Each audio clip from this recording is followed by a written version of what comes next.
राउरकेला शहर में बहुत बड़का दुखनीय घटना घट जा है।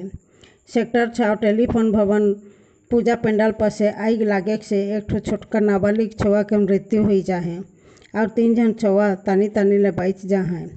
4 जन छुआ फील्ड में खेलत रहे। हठात टेंट हाउस के सामान में आग लागे से ये घटना होला। सेक्टर 7 पुलिस घटना के बारे सूचना पाए के फायर ब्रिगेड के साथ में घटनास्थल में पहुंच के आग के काबू करे पारले। का कारण से आग लागलक एखन तक पता नहीं चले।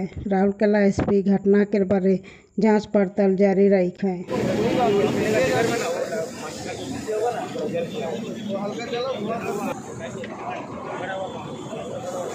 वर्षर छोट पिलाटा जीवन तो पूरा जोड़ी जाइए भितर यहाँ दुर्गा माँ पूजा पेंडेल अटे सेक्टर 6 टेलीफोन भवन आठी किसी बाउंश बाउंश किसी ये डेकोरेटर मान सामान सब थिला ता सांगरे पाखरे टेलीफोन भवन सिक्यूरीटी गार्ड रोचंती से केमती देखिले नहीं से पिला केमती बसिला केमती निया लगी गला जार जीवन चलीगला परिवार एवं अवस्था केते सांघातिक हो गला ए कथा किए बुझब यार विषय प्रॉपर इनक्वारी हवा कथा इनक्वारी हो कि से आगामी दिन रे सेमती घटना न हो परिवार को न्याय मिलू एटा ही हमें माने चाहछो।